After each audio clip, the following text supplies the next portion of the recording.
मैं अपने सभी गुरु भाई बहन के चरणों में प्रणाम करती हूँ। प्रणाम स्वीकार।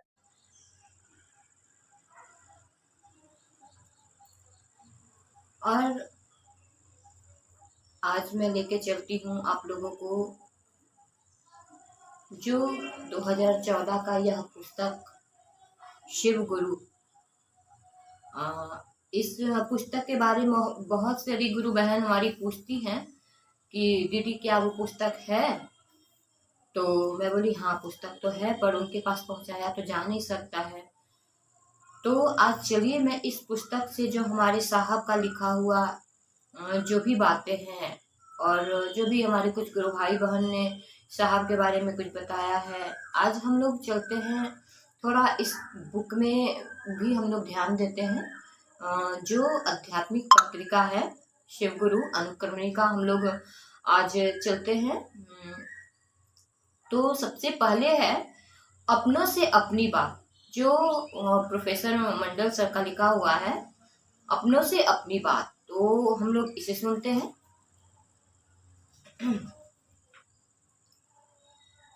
सबसे पहले पृष्ठ पे है शुभाशीष, जो हमारी देखिए दीदी के फोटो के साथ है। और आशीर्वचन क्या है, हम सभी पंचानन दक्षिणामूर्ति जगत गुरु शिव जो परम सत्ता के वाच्य है, उनके शिष्य के रूप में ज्ञान दीप की अवली से इस वसुंधरा को आलोकित करने का संकल्प लेते हैं, ताकि मानवीय सृष्टि करुणामय, सुखमय और शिव हो सके। ये हमारी दीदी नीलम आनंद द्वारा यह शुभाशीष है, आशीर्वचन है, जो हमारी दीदी ने हम लोग को आशीर्वाद दिया। तो आइए चलते हैं हम लोग अपनों से अपनी बात। वे कौन से लक्षण हैं जिनके आधार पर मानव को अन्य जीव जंतुओं से भिन्न समझा जाता है? मान्य है कि मानव विवेकशील पशु है। विवेकशीलता वह लक्षण है जिसके आधार पर अन्य प्राणियों से इसे अलग किया जाता है। विवेकशीलता का अर्थ क्या है?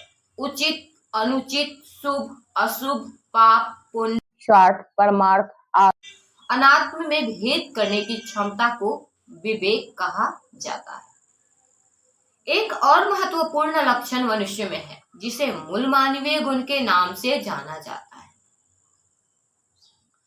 मनुष्य का मूल मानवीय गुण है संवेदनशीलता, दूसरों के सुख दुख में भाग लेने की क्षमता। वर्तमान काल में आए दिन की घटनाएं यथा निशंस हत्याएं, सामूहिक बलात्कार, आतंकवाद आदि यह सोचने के लिए विवश करती है कि मनुष्य शरीर में दिखने वाला आदमी क्या सचमुच मानव कहलाने योग्य है। निश्चय ही आज का मानव शरीर से मानव दिख रहा है, किंतु उसके अंदर मानवीय गुणों का इस कदर पतन हो चुका है कि उसे जानवर कहना भी जानवर का अपमान होगा। आइए देखें कि मानवीयता अथवा इंसानियत की पहचान क्या है। 4 कुत्तों को एक कमरे में 4 दिनों तक बंद रखा जाए, 5वें दिन 1 किलो मांस का टुकड़ा कमरे में यदि डाला जाए तो उस कमरे का दृश्य क्या होगा? चारों ओर कुत्ते आपस में उस मांस के टुकड़े के लिए लड़ेंगे और अंततः सबसे ताकतवर कुत्ता उस पर अपना कब्जा जमा लेगा। शेष कोने में दुबक कर खड़े रहेंगे। इस बात की दूर दूर तक कोई संभावना नहीं है कि जिस कुत्ते के पास मांस का टुकड़ा है वह बाकी के 3 कुत्ते को खाने में आमंत्रित करेगा। यह पशु प्रवृत्ति है। यहाँ उचित अनुचित, पाप पुण्य का प्रश्न नहीं उठता।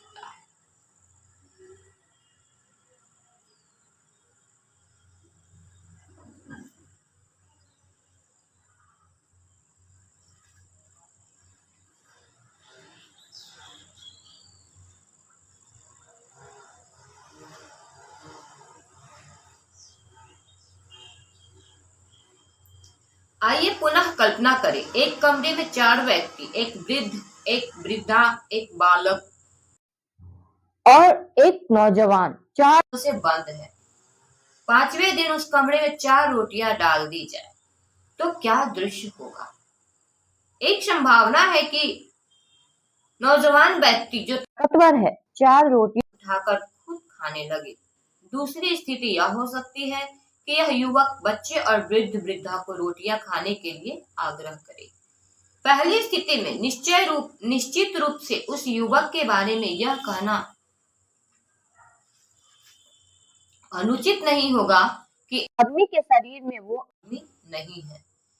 दूसरे शब्दों में उसके अंदर मूल मानवीय गुण संवेदनशीलता अथवा दूसरों के दुख में दुखी होने की क्षमता नहीं है। मान्य है कि आदमी वही है जो दूसरों के दुख में भागीदार होता है। दूसरी स्थिति में उस युवक के कृत्य को देखकर बिना किसी संदेह के कहा जा सकता है कि उस युवक में मूल मानवीय गुण संवेदनशीलता है, वह एक इंसान है। समसामयिक कालखंड में उपलब्ध साक्ष्यों के आधार पर यह कहना अनुचित न होगा कि आज का आदमी भौतिकवादी मान्यताओं की आधारशिला पर पनपी सुखवादी उपयोगितावादी एवं उपभोक्तावादी आत्मघाती नदियों पर तेजी से भाग रहा है। आज की सबसे बड़ी जरूरत है मनुष्य के शरीर में उतरी हुई चेतना के प्रेम युक्त बदलाव की, तभी मानव मात्र का लौकिक एवं आध्यात्मिक विकास उचित दिशा में हो सकेगा। मान्य है कि ज्ञान शून्य प्रेम हानिकारक होता है और प्रेम शून्य ज्ञान भी हानिकारक होता है। मनुष्य मात्र में प्रेम युक्त ज्ञान का कैसे होगा? मानवीय चेतना का परिमार्जन की दिशा में अब तक उपलब्ध तंत्र मंत्र यंत्र आदि के परिणाम निराशजनक सिद्ध हुए हैं। हमारे पास अब एकमात्र विकल्प बचा है जगत गुरु शिव की शिष्यता। इस कालखंड के प्रथम शिव शिष्य वरेण्य गुरु भ्राता साहब श्री हरिंद्रानंद जी का मानना है कि विश्व के वितान पर अध्यात्म के प्रादुर्भाव एवं मानव सृष्टि के अभ्युदय हेतु जगत गुरु महेश्वर शिव की जन जन के लिए गुरु स्वरूप में उपलब्धता ही एकमात्र विकल्प है। जगत गुरु शिव और उनकी शिष्यता की परिकल्पना अति प्राचीन है। भारत को जगत गुरु के रूप में स्वीकार किया गया है। प्रस्तुतः गुरु पत्रिका के इस अंक में पुरातात्विक साक्ष्यों एवं वेद उपनिषद पुराण महाभारत रामायण रामचरितमानस एवं अन्य ग्रंथों के आधार पर अपने श्रुति पाठकों को इस संबंध में प्रामाणिक जानकारी उपलब्ध कराने का हमारा प्रयास। आप जान पाएंगे कि भारत के पश्चिमोत्तर प्रांत में लगभग 3000 वर्ष पूर्व सिंधु घाटी सभ्यता अवशेष हड़प्पा मोहनजोदड़ो जो अब पाकिस्तान में है में प्राप्त साक्ष्यों के आधार पर इतिहासकार मानते हैं कि सिंधु घाटी सभ्यता में शिव की आराधना प्रचलित थी।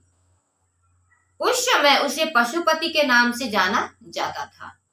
यह वही पशुपति वैदिक काल के प्रारंभिक महान ग्रंथ वेद में रुद्र के नाम जाने गए।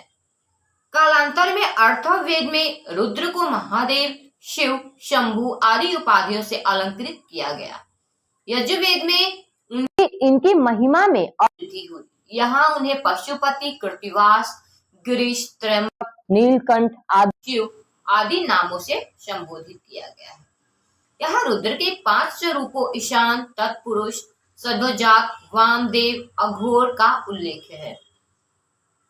सप्तरुद्री सूक्तों में रुद्र और शिव एकाकार प्रतीत होते हैं। इस वेद में शिव का सौम्य एवं भयावह दोनों स्वरूप की तुलना में अधिक महिमा मंडित देखने को मिलता है। वैदिक संहिताओं ब्राह्मण ग्रंथों उपनिषद सूत्र ग्रंथों एवं अन्य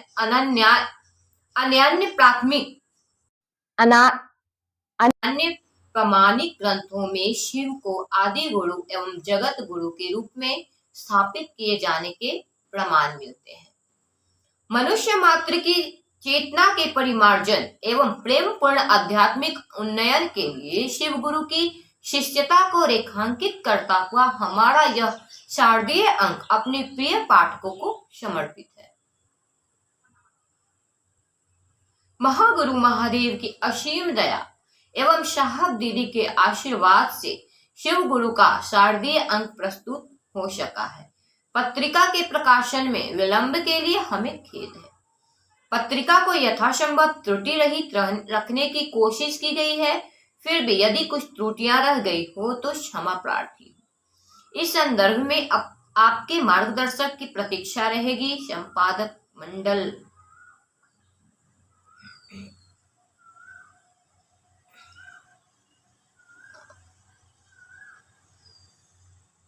संपादक मंडल में शामिल अपने सभी सहयोगियों को हार्दिक धन्यवाद देना चाहूंगा, जिन्होंने दिन रात परिश्रम कर इस पत्रिका को अपने प्रिय पाठकों के सम्मुख प्रस्तुत करने में मदद की है। आशा ही नहीं अपितु पूर्ण विश्वास है कि शिव गुरु की दया और वरेण्य गुरु भ्राता साहब श्री हरिंद्रानंद जी एवं ममतामयी दीदी नीलम आनंद के आशीर्वाद से पत्रिका का यह अंक जगत के एक एक व्यक्ति का जुड़ाव जगत गुरु से शिष्य के रूप में सुनिश्चित करने के संकल्प को मूर्त रूप प्रदान करने में सहायक सिद्ध होगा। प्रोफेसर रामेश्वर मंडल। तो ये थी हमारे रामेश्वर गुरु भाई के द्वारा लिखी हुई लाइन, और इसके आगे हम लोग सुनेंगे अपने साहब के बारे में, वरेण्य गुरु भ्राता की आध्यात्मिक यात्रा। तो हम लोग आगे के वीडियो में इसे सुनेंगे।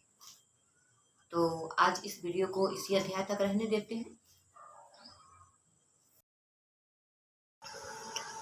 आप सबों के चरणों में मेरा फिर से प्रणाम है। मेरा प्रणाम स्वीकार करें।